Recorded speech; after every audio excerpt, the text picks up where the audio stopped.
Había una maleta en la puerta de mi habitación cuando desperté ese martes. No la mía. Era vieja, de cuero marrón, con las esquinas desgastadas. Y en ese momento supe que mi vida nunca volvería a ser la misma. Mi nombre es Valentina. Tenía 28 años, un trabajo mediocre en una floristería del centro, y una madre que llevaba toda su vida tomando decisiones por mí. Pero esa mañana, mientras miraba esa maleta extraña en el umbral de mi puerta, comprendí que la decisión más grande de todas ya había sido tomada sin mi permiso. Mi madre entró a mi habitación con esa sonrisa suya, la que usaba cuando quería decirme algo que sabía que yo no quería escuchar. Se sentó en el borde de mi cama, tomó mis manos entre las suyas, y dijo 4 palabras que me helaron la sangre. Ya encontré tu esposo. No lo creí. Pensé que era una broma. Me reí, nerviosa, esperando que ella también se riera. Pero su mirada no cambió. Era seria. Era firme. Era la mirada de una mujer que ya había tomado una decisión irrevocable. Me explicó todo en menos de 10 minutos. Un hombre. 32 años. Hijo de una familia conocida en el pueblo donde ella creció. Su madre y la mía habían sido amigas de infancia, y hace semanas habían hablado por teléfono, habían recordado viejos tiempos, y entre conversación y conversación, habían decidido unir a sus hijos en matrimonio. Como si fuéramos piezas de un rompecabezas que ellas tenían el derecho de encajar. ¿Lo conoces siquiera?, le pregunté, con la voz temblando. Lo conozco desde que era niño. Es un buen hombre, Valentina. Tranquilo, trabajador, respetuoso. ¿Y qué hace? ¿De qué vive? Ella dudó. Solo un segundo. Pero yo lo noté.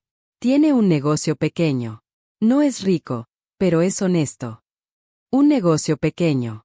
Honesto. Esas palabras me sonaron a resignación, a conformismo, al mismo destino gris que yo había pasado años intentando evitar. Pero mi madre tenía una manera de hacerme sentir culpable por tener sueños propios. Y esa mañana, entre lágrimas que intenté contener y argumentos que ella desmanteló uno a uno, terminé diciendo que sí. No porque quisiera, sino porque no supe cómo decir que no. La boda fue planeada en 3 semanas. 3 semanas para preparar una vida entera con un extraño. Mi madre se encargó de todo. El vestido, las flores, el salón. Yo solo tenía que aparecer. Y así lo hice, sintiéndome como un objeto decorativo, como alguien que no tenía voz propia en la historia más importante de su vida. Lo vi por primera vez 2 días antes de la boda. Llegó a casa de mi madre con un ramo de rosas blancas y una expresión seria que no supe interpretar. Se llamaba Emilio. Era alto, de hombros anchos, con manos grandes y ojos oscuros que miraban fijamente, sin parpadear demasiado. No era feo. Pero tampoco sonreía. Hola, me dijo, extendiendo la mano como si fuéramos a cerrar un contrato comercial. Le estreché la mano. Hola. Y eso fue todo. Nuestra primera conversación. 10 segundos de incomunicación absoluta. Mi madre y la suya nos miraban con ojos brillantes, como si acabaran de presenciar el inicio de un gran romance. Yo quería desaparecer. La noche anterior la boda no dormí. Me quedé mirando el techo, preguntándome en qué momento había perdido el control de mi propia existencia. Había mujeres que soñaban con su boda desde niñas. Yo solo soñaba con escapar. La ceremonia fue pequeña. Familia cercana. Algunos amigos. Emilio llegó puntual, vestido con un traje oscuro que le quedaba bien, con ese mismo gesto serio e ilegible que yo ya empezaba a asociar con su nombre. Cuando el juez nos pidió que nos miráramos a los ojos, sentí que me estaba ahogando. Pero lo miré. Y por un instante, solo un instante, vi algo en sus ojos que no esperaba. No era alegría. Tampoco era indiferencia. Era algo parecido al dolor. Firmamos los papeles. Nos tomaron fotos. Mi madre lloró de felicidad. Yo sonreí cuando me lo pidieron, y por dentro conté los minutos para que todo terminara. Lo que vino después me tomó completamente por sorpresa. Cuando terminó la recepción, Emilio se acercó a mí y dijo en voz baja, sin que nadie más escuchara, sé que esto no fue tu elección. Tampoco fue la mía. Pero te prometo que voy a respetarte. Lo miré sin saber qué responder. Era la primera vez que alguien en todo ese proceso me había reconocido como una persona con sentimientos propios. Era poco. Pero en ese momento, fue suficiente para que algo en mí se aflojara, apenas un poco. Nos fuimos a vivir a su casa. Era una casa normal, en un barrio tranquilo. No era lujosa, pero estaba limpia, ordenada, con una cocina grande y un jardín pequeño con árboles de naranja. Me asignó el cuarto de huéspedes sin preguntarme, sin insinuar nada, sin hacer que me sintiera incómoda. Durmió en su habitación y yo en la mía. Los primeros días fueron extraños. Nos movíamos por esa casa como dos desconocidos que comparten un hotel. Él salía temprano, volvía tarde, siempre con esa expresión concentrada que no dejaba adivinar nada. Comíamos juntos en silencio, o con conversaciones breves sobre el clima, la comida, si necesitaba algo. Educado. Distant. Un misterio que yo no sabía si quería resolver. Fue a las 2 semanas cuando empecé a notar cosas extrañas. La primera fue una llamada. Estaba en la cocina cuando escuché su voz desde la sala, hablando en un tono bajo y serio. No quise espiar, pero las paredes de esa casa no eran muy gruesas. Escuché palabras sueltas. La transferencia está lista. El cierre es el jueves. Necesito los documentos antes del mediodía. No eran las palabras de alguien con un negocio pequeño. La segunda señal fue más difícil de ignorar. Un sobre llegó a la casa a nombre de él. Yo lo puse sobre la mesa sin abrirlo, como siempre. Pero el remitente era un banco privado en Suiza. Un banco en Suiza. Para un hombre con un negocio pequeño y honesto. Empecé a observarlo más. Con más atención. Con más preguntas en la cabeza que no me atrevía a hacer en voz alta. A veces recibía visitas en casa, hombres con trajes costosos que llegaban en autos grandes y se reunían con él en su estudio con la puerta cerrada. A veces hablaba por teléfono en inglés fluido, perfecto, sin acento. A veces miraba la pantalla de su computadora con esa misma concentración intensa y yo pasaba detrás y alcanzaba a ver números. Muchos números. Números con muchos ceros. Una noche, mientras él estaba en la ducha, su teléfono vibró sobre la mesa. No quiz mirror. Pero la pantalla se iluminó y el nombre que apareció fue Director General, Grupo Arévalo. El Grupo Arévalo era una de las empresas más grandes del país. Constructoras, hoteles, tecnología. Había leído ese nombre en revistas de negocios. Era un imperio. El corazón me dio un vuelco. Esa noche, cuando él salió del baño y se sentó a mi lado en el sofá, lo miré directamente y dije lo que llevaba semanas callando. ¿Quién eres realmente, Emilio? Él me miró. No se sorprendió. Como si hubiera estado esperando esa pregunta. ¿A qué te refieres? Me refiero a los trajes caros. Al banco en Suiza. Al director del grupo Arévalo que te llama al teléfono. Me refiero a que nada en esta casa cuadra con lo que mi madre me dijo sobre ti. Silencio. Un silencio largo y pesado que llenó toda la habitación. Y entonces Emilio hizo algo que no esperaba. Se recostó en el sofá, cerró los ojos un momento, y cuando los abrió, me miró con una honestidad que me desarmó por completo. Tienes razón. Te mintieron. Y lo siento. Me lo contó todo esa noche. Emilio no era el hijo de una familia modesta con un negocio pequeño. Era el heredero de uno de los grupos empresariales más importantes del país, una fortuna construida por su abuelo y expandida por su padre.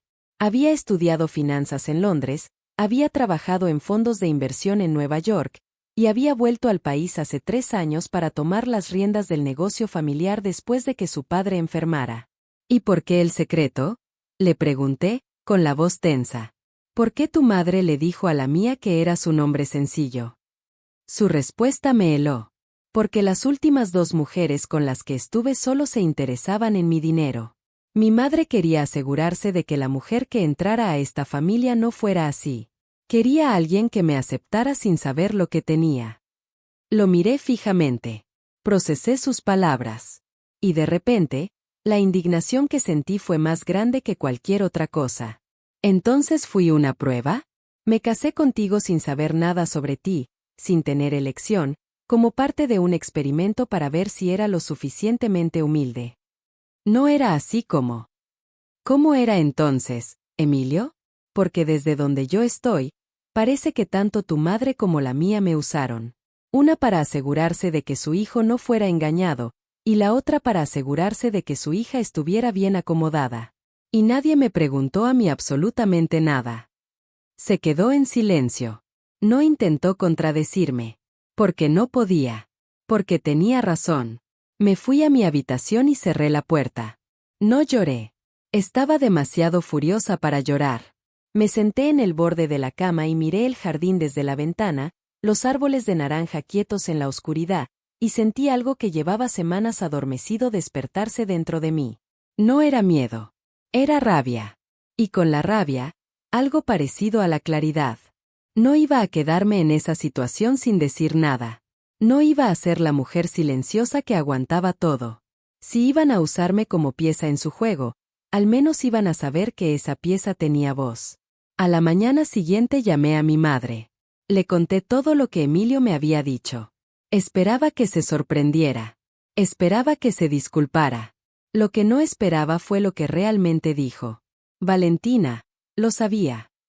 3 palabras. 3 palabras que me sacudieron de pies a cabeza. ¿Cómo que lo sabías? La madre de Emilio me lo contó todo desde el principio. Me pidió que no te dijera nada. Que era importante que tú no supieras para que la relación comenzara de manera genuina. ¿Y tú aceptaste? Me entregaste a un extraño con una mentira y lo llamaste matrimonio. Te lo di a un buen hombre, Valentina. Un hombre que puede darte una vida que yo nunca pude darte. Colgué. No pude seguir escuchando. Me temblaban las manos. Me temblaban porque de repente todo cobraba sentido y era peor de lo que pensaba.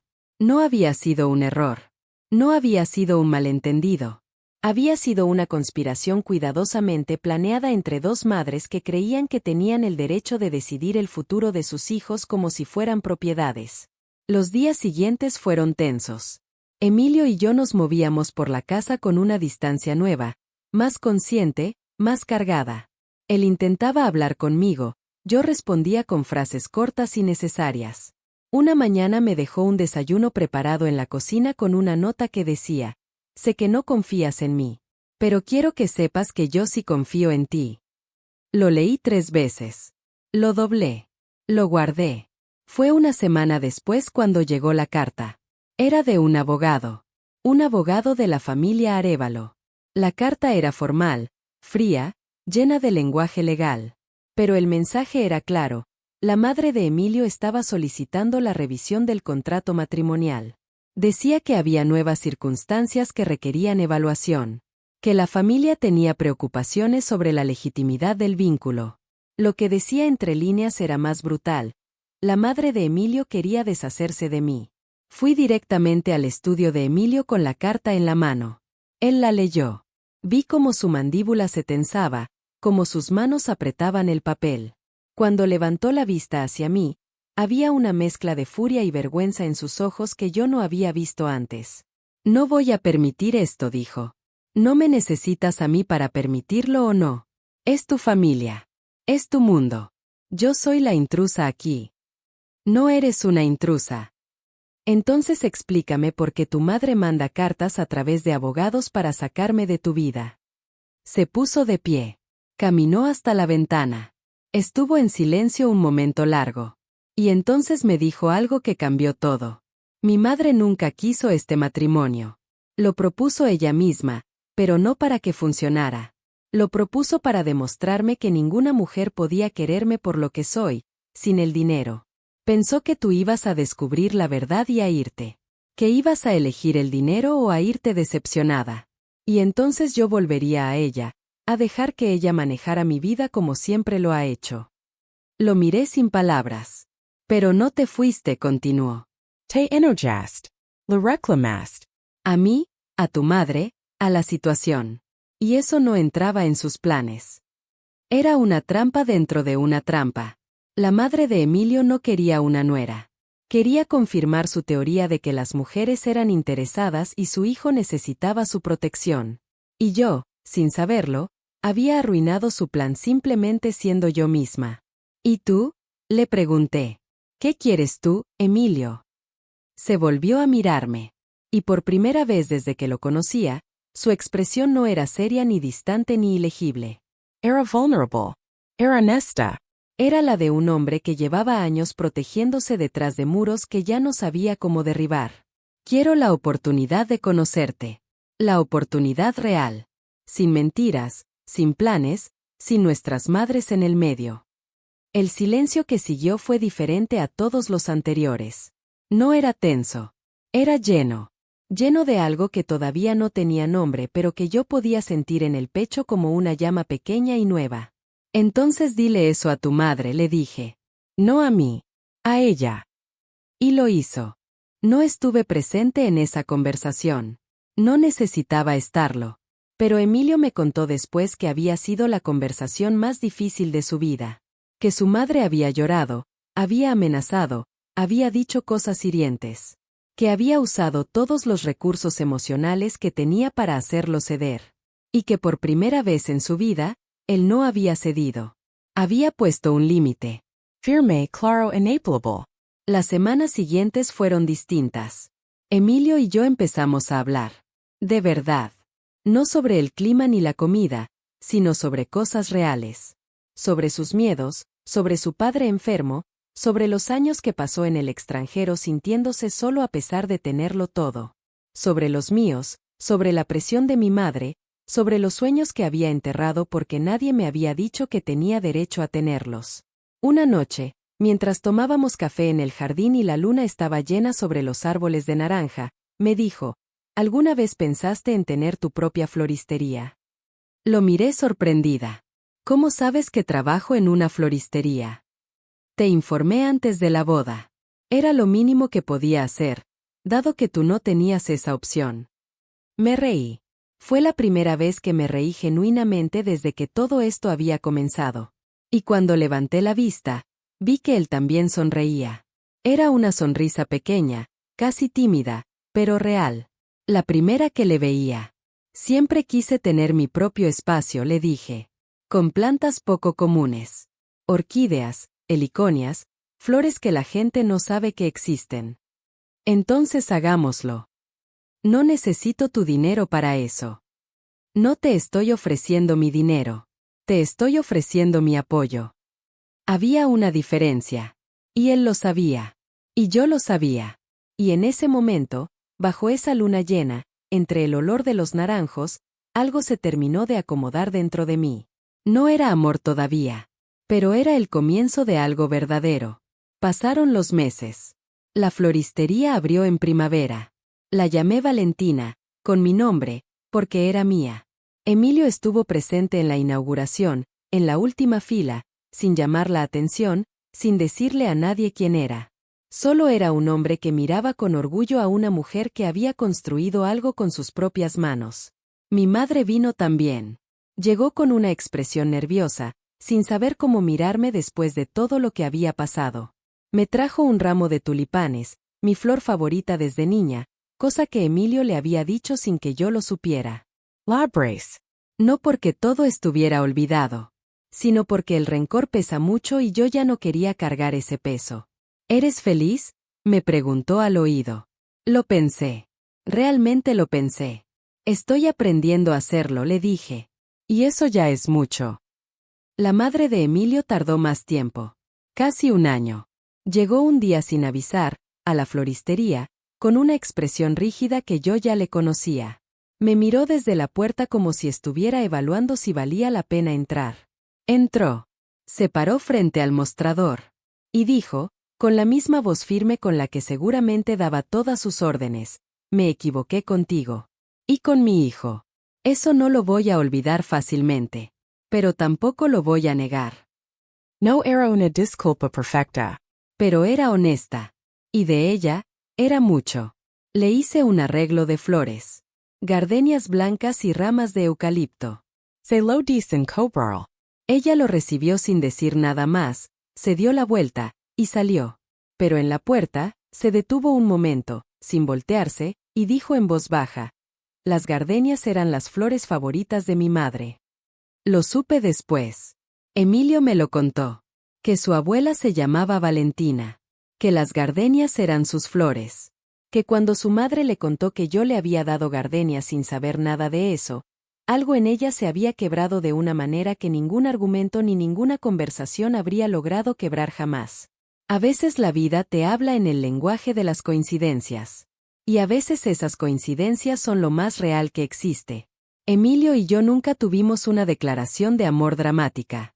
No hubo un momento cinematográfico con música de fondo y lluvia en la ventana. Lo que tuvimos fue más silencioso y más profundo. Fue construido en conversaciones largas y en silencios cómodos.